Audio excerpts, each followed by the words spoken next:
Olha o que vai dizer a palavra do Senhor. Quando virdes Jerusalém cercada de exércitos, sabei então que chegou a sua desolação, ou destruição. Então, os que estiverem na Judéia, fujam para os montes. Os que estiverem dentro da cidade, saiam. E os que estiverem no campo, não entrem nela. Porque esses dias serão de vingança, para que se cumpra todas as coisas que estão escritas. Ai das que estiverem grávidas e das que amamentarem naqueles dias, pois haverá grande angústia sobre a terra e ira contra este povo. Eles cairão a fio da espada e serão levados cativos, escravos, para todas as nações. E Jerusalém será pisada pelos gentios, até que os tempos destes se completem. Até aí tá bom, olha para cá, por favor. Este texto ao qual nós lemos, você não vai ver nenhum paralelo nele em Marcos e nem em Mateus. Lucas é bem específico. Se você já leu sobre a grande tribulação, que é o tema da mensagem de hoje, ali em Mateus e Marcos você vai se lembrar que ali ele pega de uma forma mais ampla, eles falam sobre as profecias de Daniel, falam sobre as semanas. Então, aqui está mais enxuto, claro, né? O que Mateus e Marcos chamam de abominável da desolação, aqui nós veremos que Lucas retrata como o cerco da cidade pelos exércitos romanos. E um teólogo que eu admiro muito, William Hendrickson, ele diz que isso aqui poderia ser basicamente um comentário, né? Um comentário daquilo que diz Mateus e daquilo que diz Marcos. E por que eu não vou entrar nessa parte de arrebatamento secreto, não secreto, sobre Daniel? Porque como eu estou pregando o evangelho de Lucas, eu vou tentar me ater o máximo possível só a esse texto aqui mesmo, por mais que outros, é claro, né, nos ajudem, mas pelo menos hoje eu vou ficar apenas nessa parte aqui. E qual que é o contexto aqui para você que talvez está nos ouvindo a primeira vez? Jesus Cristo, ele foi a Jerusalém, e ali ele está passando a sua última semana, está prestes a morrer. E então, no capítulo 19, ele tinha entrado na cidade de Jerusalém e tinha anunciado, olha, essa cidade vai ser cercada e vai ser destruída. E agora ele está no templo, saindo do templo, e algumas passagens anteriores ele vai dizer assim, este templo que vocês estão vendo, bonito, magnífico, que vocês estão deslumbrados, aqui não vai ficar pedra sobre pedra. Tudo isso aqui vai ser destruído. E de fato, isso aconteceu apenas 40 anos após ele fazer essa profecia. Jesus morreu ali por volta do ano 30, e no ano 40, o imperador Tito Vespasiano cercou Jerusalém, entrou, matou quase 1 milhão de pessoas, e o que sobrou levou como escravo. A destruição foi total. E com base nisso, né, neste contexto histórico e neste texto, eu quero passar apenas 2 princípios aqui. Põe o primeiro ali, por favor. O primeiro princípio que eu quero passar é o seguinte: o julgamento de Deus é inevitável. Inevitável. Acompanhe comigo novamente o versículo 20. Diz assim: quando virdes Jerusalém cercada de exércitos, sabeis então que chegou a sua desolação. Então os que estiverem na Judéia, fujam para os montes. Os que estiverem dentro da cidade, saiam. Os que estiverem fora, não entrem. Jesus, ele diz que tempos difíceis viriam sobre o seu povo. Ele está alertando. E não apenas isso. Ele alerta e ainda diz: hajam desta maneira. Tempos difíceis virão, mas vocês precisam agir exatamente como eu estou falando. Uma devastação iminente está à porta. Vai acontecer com vocês. E assim que vocês verem exércitos ao redor da cidade, lembra, antigamente as cidades eram cercadas por muralhas, tinham portas, e ele está dizendo, assim que vocês verem exércitos cercando, saibam, o mal já está lavrado e a tragédia é inevitável. E o que se destaca aqui nesse texto, que você podemos perceber de cara, é o conhecimento de Jesus a respeito do futuro e a sua preocupação com o seu povo. Mesmo aqueles homens e mulheres estando colhendo frutos de sua desobediência. Ainda assim, diz a Escritura que ele se preocupa com aqueles homens e com aquelas mulheres. Ele prediz que Jerusalém será sitiada por exércitos, e ainda preocupado com o bem-estar do povo, ele diz assim, olha, vocês que estão na cidade, saiam, vão para os montes, fujam. Vocês que estão fora, não entrem, porque aqui as coisas vão ficar difíceis. E após o cerco, claro, seria impossível fugir. De fato, quando os romanos invadiram Jerusalém, todos, quase todos, 99%, daqueles que estavam ali foram mortos, exterminados. Com isso, nós podemos ver que a prudência é fundamental na vida do cristão. Prudência, como assim? Ora, Jesus Cristo já deixou avisado. Tempos difíceis virão. Quando vocês verem exércitos se movimentando, cercando, fujam. Não fiquem aqui. Vão embora. Na nossa vida, nós precisamos ser prudentes com aquilo que está notório diante dos nossos olhos. A Bíblia vai dar o exemplo de Jacó. Jacó, ele teve um problema com seu irmão Esaú, e então ele vai encontrar com seu irmão, e como o rebanho dele, a família dele tinha crescido muito, Jacó, ele foi extremamente prudente. O que ele faz? Primeiro, ele manda um mensageiro, e diz, olha, vai lá falar com meu irmão, vê se meu irmão está em paz. Vai lá. Depois de mandar o mensageiro, sabe o que Jacó faz? Ele pega o seu povo, reparte em dois, olha, bando A e bando B. E diz assim, vamos apenas o primeiro grupo comigo. Se meu irmão estiver furioso e quiser me matar, porque eu fiz errado com ele lá atrás, pelo menos morre metade de nós. A outra metade permanece viva. Prudência. E para aumentar a prudência dele, ele manda o mensageiro, ele divide o povo, ele ainda leva presente. Vamos levar um monte de presentes aqui para o meu irmão, né? Porque isso aqui talvez dê uma acalmada nele. Isso é prudência. Sabendo que dias difíceis podem vir, temos que ser prudentes. Em Atos capítulo 9, diz a Escritura que Paulo está sendo perseguido. Ele não fica ali em Jerusalém dizendo assim, ai daquele que tocar no ungido do Senhor. Na primeira oportunidade que ele tem, ele dá no pé, fala, eu não vou ficar aqui não, esse pessoal vai me matar. E chega uma hora que Paulo está meio que encurralado, ele diz assim para os amigos, olha, me coloquem dentro de um cesto e me desçam pelo muro. Eu quero ir embora. Eu não vou ficar aqui bancando o mártir, o zorro solitário, não. Prudência. Em Atos capítulo 27, Paulo está passando por um naufrágio. E então ele diz assim, o barco se despedaçando, a tempestade, o pau quebrando. E Paulo diz, Deus me falou que nenhuma vida aqui vai se perder. Meu irmão, se você tem uma palavra dessa, você fica confiante demais. Ninguém vai se perder? Só que Paulo percebe que os marinheiros começam a pular do barco, querer pegar um bote e zarpar. Aí Paulo vai ao comandante, ao capitão e diz assim, opa, falar para eles ficarem aqui. Ó.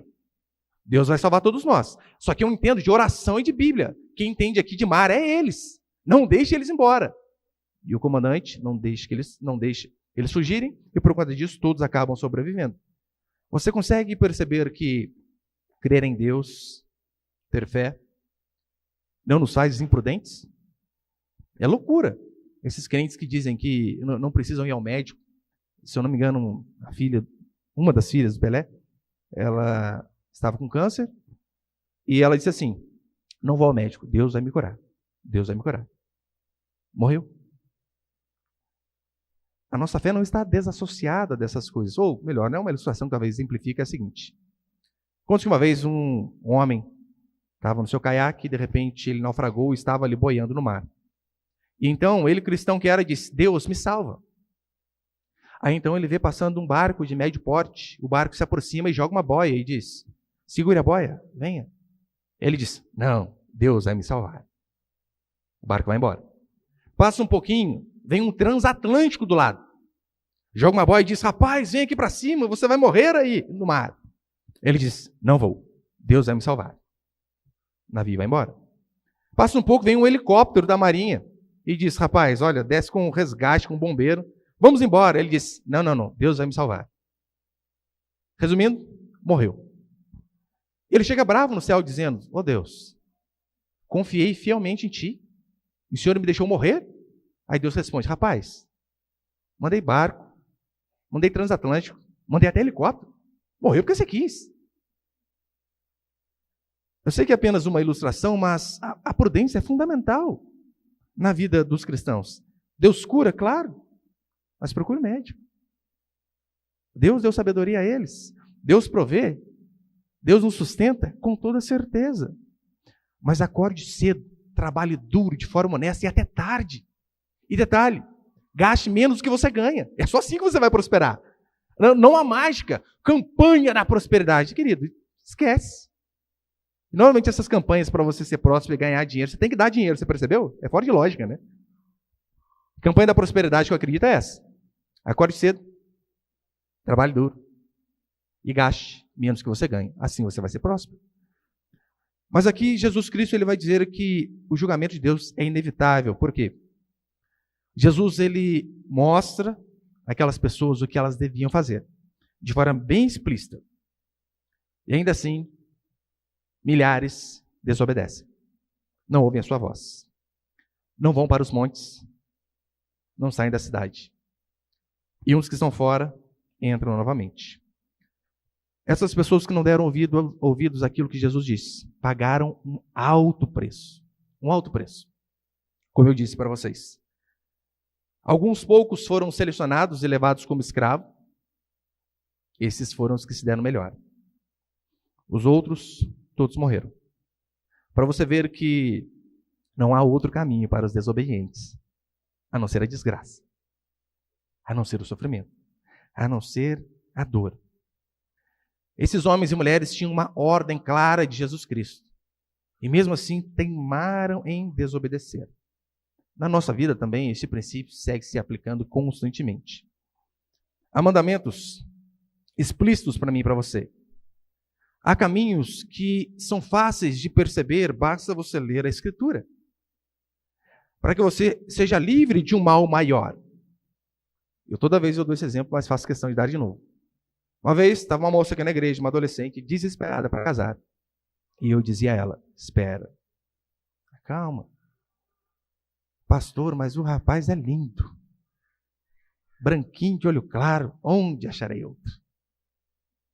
Irmã, espera, o rapaz não é nem firme. Parece uma vez ou outra. Mas quando está apaixonado é difícil, né? Não ouve a gente. Não ouve os pais. Não ouve ninguém. Aquela musiquinha lá, eu estou apaixonado, eu estou chutando tudo. É isso aí mesmo, apaixonou, já era. E ela então, contrariando pastores, líderes de pequeno grupo, torcida do Corinthians, Flamengo e toda a população da China, vendo que o cara não era uma boa pessoa. Não, mas vai mudar! Não durou nada o casamento. O cara ficava mais no bar que em casa. Não dava atenção nenhuma para ela. Porque havia um princípio claro ali.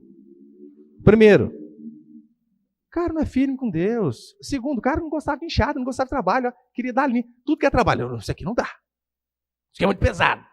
Não gostava. Mas mesmo assim, foi teimosa. Toda vez que nós não damos ouvidos a Deus, não vamos colher nada diferente de desgraça. Não adianta. Há mandamentos explícitos como não mentir, como não ser imoral, desonesto, não roubar. E se ainda assim nós não damos ouvidos e fazemos todas essas coisas erradas, é só questão de tempo que a desgraça virá a galope. Isso aqui eu não estou sendo profeta não, isso aqui é lógica da vida. Você está plantando vento, vai colher tempestade. É assim que funciona. Ainda assim, se você não dá ouvidos, é pedir para passar por aflição. Jesus ele deu uma ordem aqui. Fujam. Fujam da cidade. O que aquelas pessoas fizeram? Ficaram. Desobedeceram. Hoje nós temos também inúmeras ordens como essa, né? Fuja. Por exemplo, 1 Timóteo, 1 Coríntios, capítulo 6, Paulo vai dizer assim, fugir da imoralidade sexual. O verbo aqui é imperativo, denota a ordem, fuja. Mas você gosta de testar o sistema e fica lá no TikTok da vida, né? Passe. Parece a enviada do diabo, dizendo que a ovelha toda sem lã, você, ai meu Deus, e volta, e vai, e passa, vai. Aí depois não sabe por quê, o casamento não dá certo. Não sabe por que as coisas não avançam. Você sabia que, para quem tem dificuldades com imoralidade no celular, todos os aplicativos têm um botãozinho chamado desinstalar? Sabia? Revelação para vocês, hein? Clique, segura e vai aparecer essa opção, desinstalar. Problema resolvido. Mas somos desobedientes, não sabemos por que as coisas dão errado. Aos jovens que estão aqui me ouvindo, jovens, adolescentes, o apóstolo Paulo tem um recado específico para vocês. Põe ele, por favor, Caio. 2 Timóteo capítulo 2, versículo 22, diz assim. Foge também das paixões da juventude e segue a justiça, a fé, o amor e a paz com os que invocam o Senhor de coração puro. Foge das paixões da juventude. Por quê? Juventude não é hora de se envolver com esse tipo de coisa, é hora de crescer em conhecimento, de aprender um ofício, de aprender a trabalhar. Foge. Paulo vai dizer, melhor, a Escritura vai dizer em Eclesiastes que há tempo para tudo debaixo do sol. Há tempo de abraçar e há tempo de deixar de abraçar. Jovens e adolescentes, o tempo é deixar de abraçar. Fugir. Mas ainda assim, aos teimosos que desobedecem, o que eles escolhem? Desgraça. Por isso eu sempre falo, quer desgraçar a vida do seu filho ou da sua filha? É só com 14, 15 anos você arrumar um namoradinho, uma namoradinha para ela. Pronto. Vai perder todo o foco em tudo que quer fazer. Acabou, já era. O princípio é fugir. Fugir. É isso que Paulo diz a mim e a você. Porque o salário do pecado sempre vai ser a morte. Não há outra opção. O salário do pecado sempre vai ser a morte. E o julgamento de Deus é inevitável. Inevitável. E segundo, põe aí, por favor, segundo e último para encerrar. O cuidado e a vingança de Deus. Pode parecer duro esse termo, né? Mas é isso que a Escritura vai dizer. Veja, aqui Jesus, mesmo sabendo que aquelas pessoas colheriam frutos de suas escolhas, porque na maioria das vezes, as desgraças que nós colhemos são frutos de nossas escolhas. Como já disseram, se pudéssemos chutar o traseiro do maior responsável pelos nossos problemas, ficaríamos uma semana sem sentar. Porque nós causamos problemas a nós mesmos. Mas ainda assim, Jesus, sabendo que aquelas pessoas colheriam frutos de suas escolhas, da rejeição a Ele e a sua palavra, ainda assim Ele se compadece. Ainda assim Ele diz, puxa, preciso ter compaixão dessas pessoas. É tão certo que é demonstrado um cuidado especial para com mulheres e principalmente grávidas. Não é isso que ele vai dizer aqui no versículo 23? Acompanhe aí. Lucas 21, versículo 23. Ai das que estiverem grávidas e das que amamentam naquele dia, pois haverá grande angústia sobre a terra e ira contra este povo. Aqui, algumas pessoas pensam assim, tá vendo, pastor? Nós estamos nos últimos dias, então é bom não engravidar, não ter filho, não. Eu falei, não tem nada a ver. Aqui era o caso específico de perseguição, porque é lógica. Esses dias eu vi um rapaz, um mineiro, que eu acompanhei no Instagram lá, ele fez um teste lá de se parecer com a esposa dele. Um mineirinho, gente boa. A esposa dele, acho que 8 meses de gravidez, então ele amarrou uma melancia e encapou ele com papel, aquele papel transparente lá, aquele plástico transparente, não lembro como chama. E então ele ficou com uma melancia um dia inteiro ali na barriga, para ver o que a esposa passava. Ia amarrar o cadarço, que jeito, com aquela melancia na frente, não dava. Ia sentar, difícil, com peso. Então Jesus disse, ai das grávidas, porque, ora, se os exércitos estão cercando, você precisa correr com um barrigão, dando mamar para a criança, ia ser mais difícil. É questão de lógica. Claro que ia ser mais difícil. Mas há quem diga que o cristianismo não valoriza as mulheres. Como assim? Jesus ainda demonstra uma preocupação especial com elas. Com mulheres e principalmente com grávidas. Se você ler todo o contexto da Escritura, ora, eu desconheço uma religião que dá tanta assistência e privilegia as mulheres como o cristianismo. Tanto é que em Efésios, Paulo vai dizer sobre o papel do marido e o papel da esposa. E ele diz assim, o papel da esposa. Mulheres, sejam submissas aos seus maridos como ao Senhor. O papel da mulher, segundo a Bíblia, é ser submissa, no sentido de submissão, estar debaixo da mesma missão que o marido. Ele diz que vocês, irmãs, devem obedecer a seus maridos como ao Senhor, como a Deus. Você não trata Deus de qualquer jeito. Você ameaçaria tacar uma panela em Deus? Por que seu marido se ameaça? Não está errado? Claro que está errado. Pastor, mas isso aqui é um peso. Submisso. Mas olha o que ele vai dizer para os homens. Maridos, amem suas esposas, assim como Cristo amou a igreja a ponto de se entregar por ela. Ame a sua esposa, se necessário for, morra por ela. A Bíblia não nos comissiona, nós, os homens, a morrer pelos filhos, por uma causa, a não ser pela fé, é claro. Mas em relação à esposa, ele diz, se preciso for, morra pela esposa. Ou seja, proteja. Proteja com todas as suas forças, Mas aqui a Escritura está dizendo de fato que Deus, Ele é um Deus que cuida, que se preocupa com as pessoas, mas Ele também é um Deus que se vinga. A Escritura vai dizer que um dos nomes de Deus, sabe que é? Vingador. Só que eu sei, né? Nas igrejas church de hoje em dia você não ouve isso. Só ouve o Deus bonzinho, Deus dá tudo certo. Mas olha o que vai dizer a Escritura. Deus, Ele é um Deus que se vinga. No versículo 22, exatamente isso que Ele diz. Porque esses dias serão dias de vingança. Isso, de fato, essa expressão nos lembra bastante o que vai dizer Lucas, capítulo 11. Põe ele, por favor, Caio. Lucas, capítulo 11, versículo 50, diz assim: portanto, essa geração prestará contas do sangue derramado de todos os profetas desde a fundação do mundo.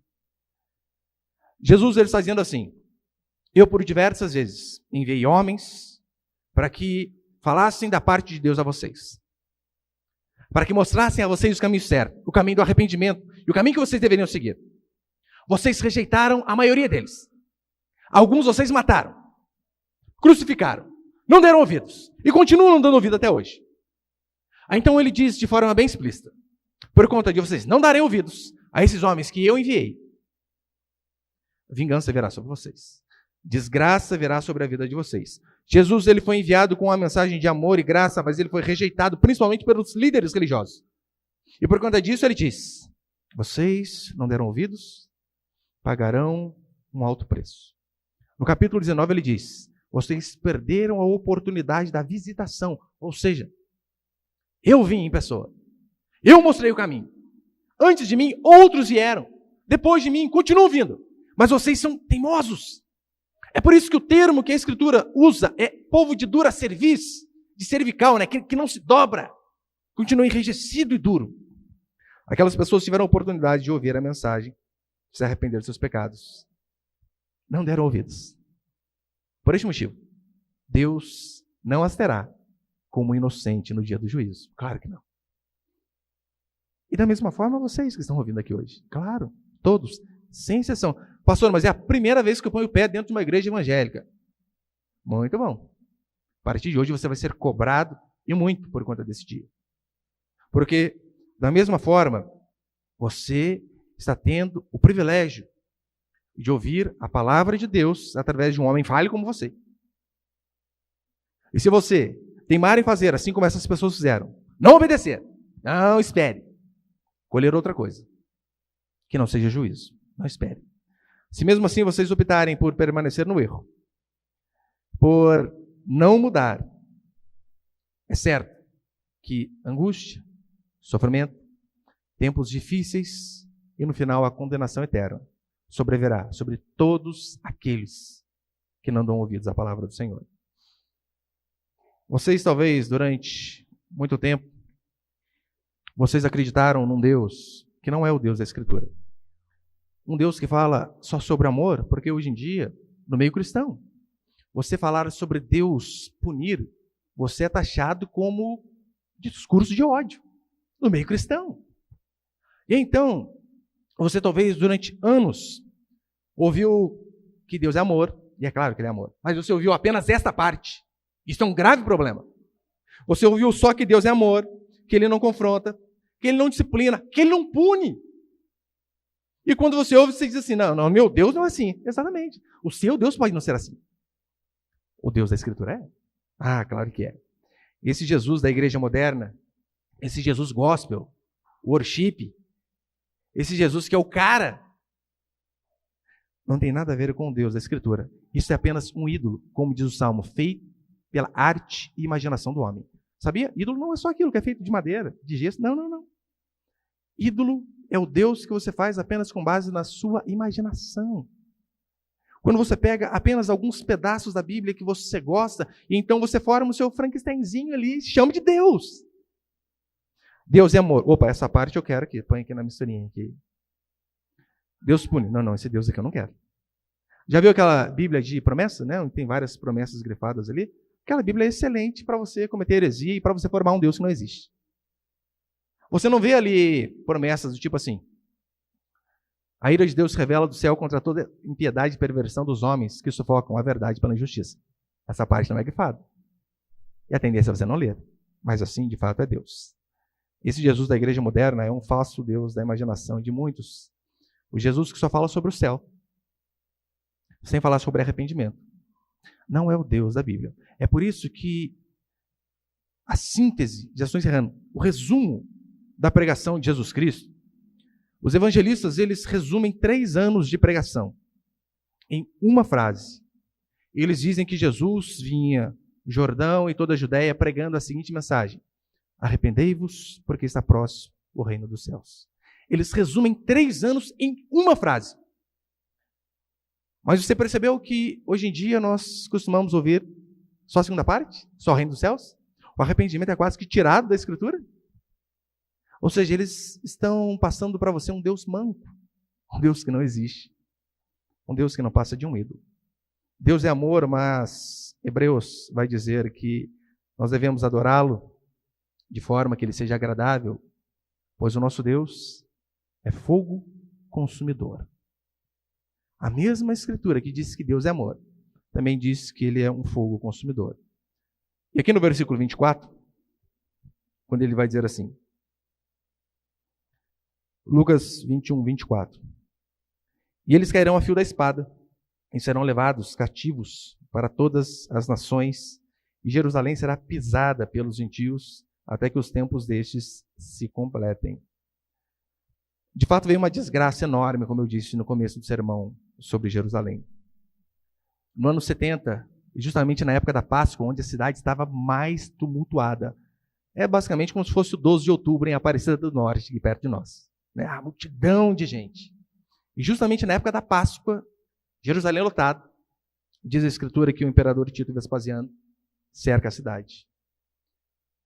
Separa, segundo Flávio Joséfo, historiador judeu, na média de 90 mil pessoas para levar como escravos, e quase 1 milhão de pessoas são mortas. 1 milhão de pessoas, velhos, homens, mulheres, crianças, bebês. Eles não tiveram dó de absolutamente ninguém. Depois disso, os judeus eles foram impedidos de voltar para Jerusalém. Eles foram espalhados pelos 4 cantos do mundo. E depois de muito tempo, eles conseguiram voltar. Como eu disse aqui no começo do culto, isso foi o que é chamado da diáspora judaica.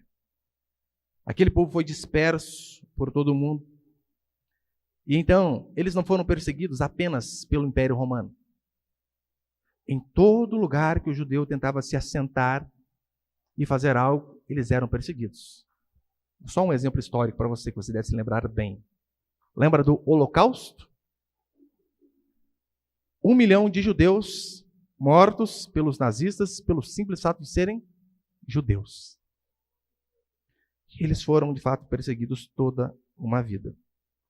E o mais interessante é que durante esses 1900 anos, expulsos de suas terras, de suas igrejas, de seus templos, ainda assim, aquele povo manteve a sua identidade religiosa. Ainda assim, aquele povo não se misturou com nações pagãs. Mesmo em meio a sofrimento, eles resistiram. 1900 anos espalhados, e então, quando eles podem retornar em 1948, quando Israel foi, de fato, reconhecido como Estado independente, eles voltam com a mesma fé, com os mesmos hábitos e com as mesmas crenças. Sem igreja oficial. Apenas pais passando o evangelho para os seus filhos. E se fôssemos nós? E se fôssemos nós? Será que você aqui hoje, meu irmão, minha irmã, que tem filho, será que você teria essa mesma fé e força de vontade de passar adiante aquilo que você acredita em relação ao evangelho? Se não tivesse igreja para você vir aos domingos? Se não tivesse os pequenos grupos para você frequentar durante a semana? Se sua fé dependesse apenas de você e do que você vai ensinar à sua descendência, você acha que, de fato, depois de quase 2000 anos, os seus descendentes creriam da mesma forma que você crê hoje? Ou, vamos ser mais específicos, Quer saber qual o nível de cristianismo que você tem? É só você pensar assim: se meu filho, grande, tiver a mesma fé que eu tenho hoje, o mesmo temor a Deus que eu tenho hoje, qual tipo de cristão ele seria? Hã? Muito do compromisso que seu filho vai ter tem a ver com aquilo que você faz. Com aquilo que você faz. Se para você o culto é apenas um local de domingo onde você se reúne por cerca de 1h30, depois vai embora, esquece tudo, você reparte a sua vida entre o sagrado, o domingo 7h30 da noite, e o secular, todo o resto. Provavelmente, a sua próxima geração não teria nem ideia de quem é Jesus Cristo. E se a igreja estivesse entregue a responsabilidade dela a você, o cristianismo acabaria facilmente. Por isso eu e você devemos sempre nos questionar. Se nós não conseguimos ser exemplos nem para os nossos filhos, nem para a nossa geração subsequente, o que dirá de 20, 25 gerações posteriores? Não mudaria nada. Não dá para acreditar de fato que o regresso desses homens aqui, em 1948, isso aqui historicamente falando, não dá para acreditar que o regresso deles, de fato, foi o cumprimento dessa profecia aqui, porque, ora, por alguns fatos. Primeiro que dos judeus que existem no mundo, 20% apenas voltaram para Israel. De cada 5, um voltou. Então não foram todos os judeus que voltaram para lá. Por isso não podemos dizer, olha, aqui é o cumprimento dessa profecia. Segundo, porque Israel hoje, como nação independente, continua sendo ameaçada constantemente. Você já viu o tamanho de Israel no mapa? É minúsculo, é um ovo. Inúmeros canhões voltados para lá o tempo todo. Mísseis, foguetes. E terceiro, a imensa maioria desses judeus que vivem hoje não considera Jesus como Salvador, como Messias. Portanto, a desobediência sempre trará sofrimento. A nós, em primeiro lugar. Os primeiros que sofrem com a desobediência somos nós. Mas não apenas nós, a nossa descendência. Quando você resolve ser desobediente a Deus, pegar o caminho errado daquilo que está explícito na Escritura, você vai trazer angústia para a sua vida, mas para todos aqueles que circundam você.